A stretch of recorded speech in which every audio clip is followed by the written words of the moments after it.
sun's rays are really hot today. Makes me wonder if you can cook an egg on the sidewalk. I don't think it's that hot though, just in general. And with that in mind, what did I read today?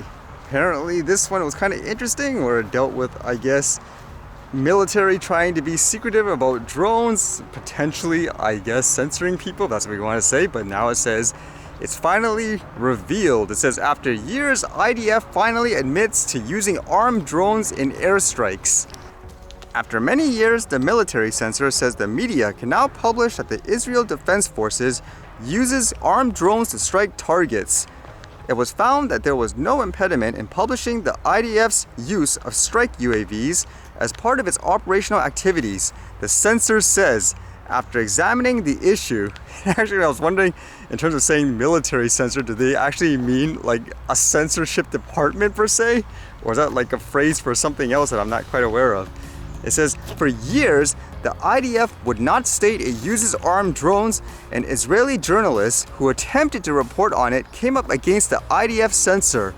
Yesterday, the IDF struck a Hamas post in the Gaza Strip in response to a gunfire toward a town on the border using an armed drone. What kind of gets me interested there is, if they were actively trying to hide it or censor it, imagine people doing, I guess, the reporting or whatever. How would you cover that up in a sense? Would you slander them, for example? Say, nope, you're crazy. Strip them of certain rights to prevent them from reporting? I think that's one of the fascinating things I would think about in general.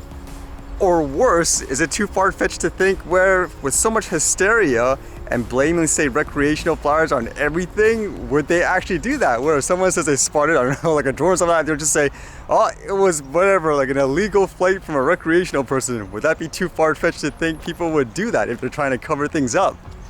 And this was kind of interesting, I guess, with a lot more drone deliveries potentially launching in various places. How about ones that focus more on last-mile delivery? This one says, Milan ready to test the first automated drone delivery system in Italy.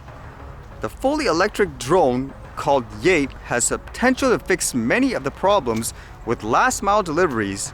Yesterday, authorities in Milan announced that the first trial period of the Yape delivery drone is about to start. During said trial, the team behind the on-land delivery drone was set out to find the best routes for the Yape through the city, as the drone is supposed to navigate the hectic streets in Milan autonomously.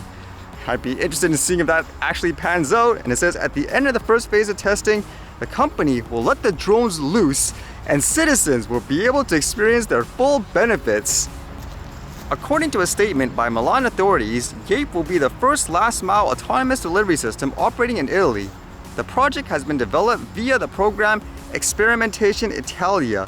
The program is supposed to create links between startups, universities, and research centers, ultimately boosting innovation through networking.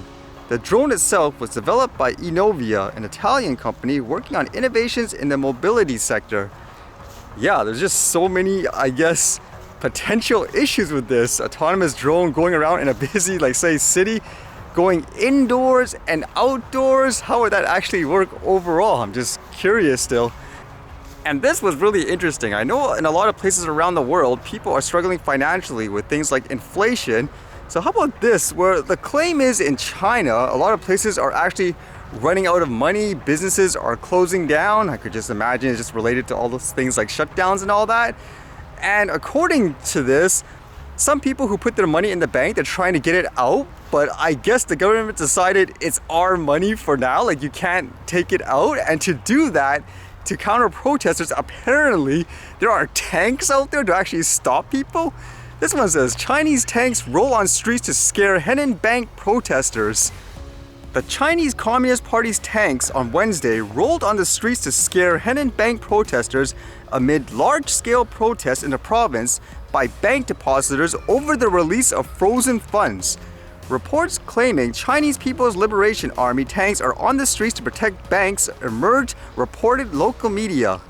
The incident comes in the light of the Henan branch of the Bank of China declaring that people's savings in their branch are investment products and can't be withdrawn, added the media. It is a grim reminder of the horrific June 4, 1989 Tiananmen Square massacre, when Chinese leaders sent in tanks and heavily armed troops to clear Beijing's Tiananmen Square, where student protesters had gathered for weeks to demand democracy and greater freedoms. The crackdown, which killed hundreds if not thousands of unarmed protesters, is shunned in classrooms and strictly censored in the media and online.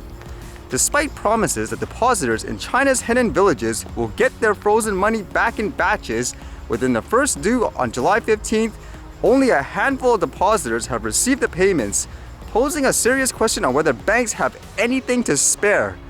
That's what I would assume if they're going out of their way to bring out tanks and so forth where they just don't have any money. And you can see like some posts here, like this one, tanks on the streets in Rizal City. It was said that there is a Navy training base nearby and this happens every year, yet right now. So I guess one message from official medias is, hey, this is just normal procedure and all that, whereas other people are showing you here like, hey, that's not like a normal everyday thing. That's kind of frightening too. Imagine that, putting all your money and so forth in the bank, and then the government or whatever deciding, nope, it's ours now. I guess that's what would happen in a communist country in general, but I guess at the same time, even for places here, you can't really laugh at that, because look what happened not too long ago with people having their bank accounts and stuff frozen.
Alright, see you guys later.